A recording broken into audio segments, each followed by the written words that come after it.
Aku menantang siapapun di kota ini untuk berdialog denganku. Jika tak ada yang mampu menjawab pertanyaanku, maka akuilah bahwa ajaranku lebih unggul. Di tengah kemegahan Baghdad, seorang pendeta asing datang dengan percaya diri menantang siapapun untuk membuktikan kebenaran ajarannya. Ia yakin tak ada ulama atau cendekiawan yang mampu menjawab logikanya. Istana pun tegang, hingga akhirnya Sultan memanggil satu orang yang terkenal aneh sekaligus cerdik, Abu Nawas. Dengan sorban miring dan sikap santai, ia maju menghadapi sang pendeta tanpa terlihat takut sedikit pun. Namun tak ada yang menyangka, satu pertanyaan sederhana dari Abu Nawas justru membuat seluruh aula istana terdiam. Apa sebenarnya pertanyaan itu? Dan bagaimana kisah Abu Nawas ini mampu mengguncang keyakinan seorang penantang dari negeri jauh? Assalamualaikum warahmatullahi wabarakatuh. Selamat datang di Cerita Bijak Abu Nawas. Mohon dukungannya untuk sedekah subscribe, like, dan komen, serta nyalakan loncengnya. Tolong tulis sholawat di kolom komentar agar kita semua mendapatkan syafaat di hari akhir. Saya doakan bagi setiap tangan yang menekan tombol subscribe hari ini, semoga Allah mudahkan segala urusannya, diluaskan pintu rizkinya, dan diberikan keberkahan dalam setiap langkahnya. Amin ya robbal alamin. Istana Baghdad siang itu sebenarnya berjalan seperti biasa. Para penulis sibuk menyalin dokumen, para pengawal berdiri tegak seperti patung, dan Raja Harun al-Rashid duduk dengan wajah setengah bosan mendengarkan laporan pajak gandum. Sampai tiba-tiba, pintu aula terbuka agak keras. Seorang lelaki asing masuk dengan langkah mantap. Pakaiannya mewah, jubahnya berkilau, kalung salib besar tergantung di dadanya.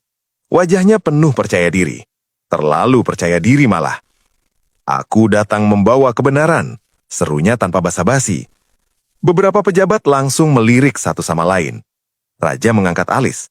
Biasanya orang yang benar tidak perlu teriak. Pendeta itu berdiri di tengah aula. Aku menantang siapapun di kota ini untuk berdialog denganku. Jika tak ada yang mampu menjawab pertanyaanku, maka akuilah bahwa ajaranku lebih unggul.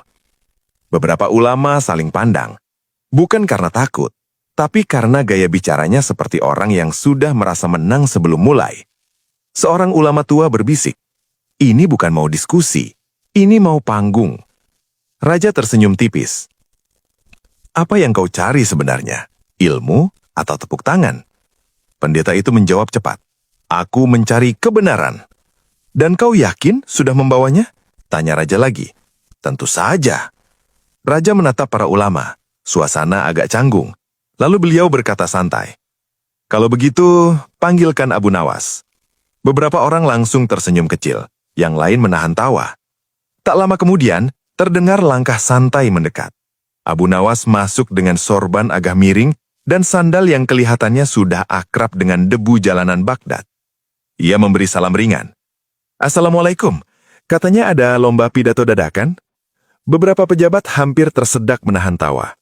Pendeta itu menatap dari ujung kepala sampai kaki. "Ini lawanku." Abu mengangguk santai. "Kalau lawan terlalu berat, saya bisa jadi penonton saja." Raja menyeringai. "Tenang, kau cukup jadi dirimu saja." Pendeta berdehem. "Baik, aku akan mulai. Aku membawa ajaran yang penuh kasih dan kebenaran, dan aku menantangmu untuk membuktikan ajaranmu lebih benar." Abu duduk bersila di lantai tanpa izin formal. "Silahkan, saya dengar dulu. Gratis kan?" Pendeta mengabaikan sindiran itu. "Apakah Tuhanmu bisa melakukan segala hal?" "Bisa," jawab Abu singkat. "Apakah Tuhanmu maha kuasa?" "Tentu." "Kalau begitu, mengapa Tuhanmu tidak turun ke bumi menjadi manusia agar manusia lebih mudah memahaminya?" Beberapa orang mulai tegang.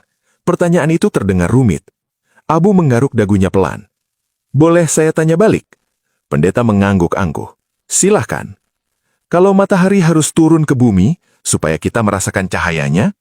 Pendeta terdiam sesaat. Abu lanjut santai. "Kalau matahari turun sedikit saja, bukan terang yang kita dapat, tapi hangus." Beberapa orang mulai berbisik. Pendeta mencoba tersenyum tipis. "Itu perumpamaan yang lemah." "Baik," kata Abu.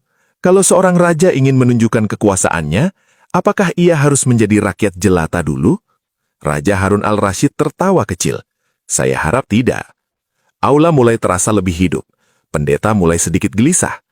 Tuhan bisa memilih wujud apa saja. Abu mengangguk. Bisa, tapi kalau Tuhan memilih jadi lemah, lapar, atau tidur, apakah itu masih maha kuasa? Hening. Pendeta mengerutkan kening. Itu misteri ilahi. Abu tersenyum lebar. Misteri boleh, tapi jangan sampai bertabrakan dengan logika dasar. Beberapa pejabat mulai mengangguk-angguk. Pendeta mencoba kembali menyerang. Kau terlihat terlalu santai untuk perkara besar seperti ini. Abu tertawa kecil. Kalau perkara besar bikin kita tegang, berarti kita belum yakin pada jawabannya. Raja menepuk sandaran kursinya pelan. Menarik. Lanjutkan. Pendeta kini benar-benar memperhatikan Abu. Ia sadar lawannya bukan sekedar pelawak istana. Abu menatapnya dengan tenang. Tuan datang dengan penuh keyakinan. Itu bagus. Tapi di Baghdad, keyakinan diuji bukan dengan suara keras, tapi dengan akal sehat. Aula menjadi sunyi. Semua menunggu. Dan di tengah kesederhanaan sorban miring dan sandal lusuh itu, badai logika mulai bergerak pelan, tanpa perlu teriak. Suasana aula istana makin serius. Tadi masih ada yang senyum-senyum, sekarang semua duduk lebih tegak. Pendeta asing itu berdiri dengan dada membusung, seolah baru saja mencetak gol di menit pertama. Tuhan kami, katanya lantang, lahir sebagai manusia demi menunjukkan kasih yang sempurna kepada umatnya. Beberapa orang mengangguk sopan, yang lain menunggu. Abu Nawas duduk santai, satu kaki sedikit maju, tangan bertumpu di lutut. Wajahnya tidak mengejek, tidak juga terkesan kagum, hanya tenang. Ia mengangguk pelan.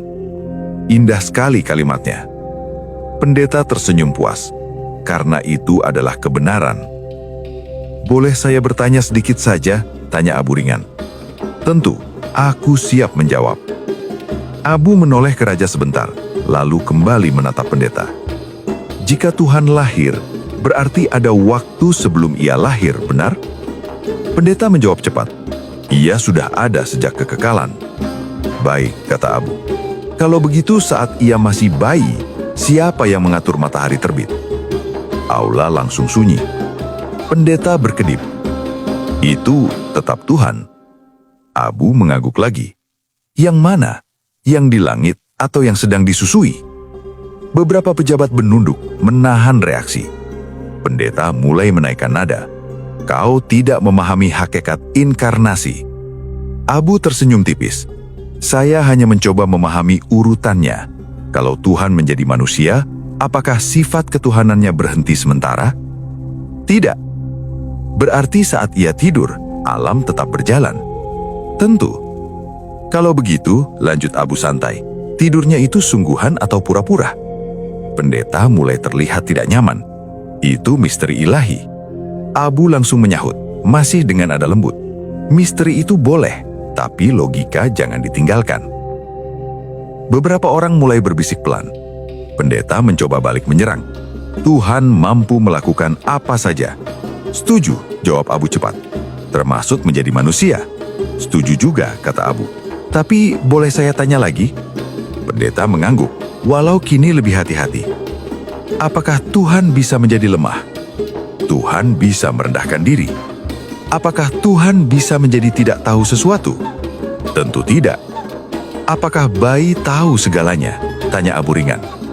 Pendeta terdiam sesaat. Abu melanjutkan. Kalau Tuhan menjadi bayi, apakah ia tetap maha mengetahui? Ya. Berarti bayi itu tahu segala isi langit dan bumi. Pendeta menghela napas. Itu misteri. Abu menoleh ke hadirin.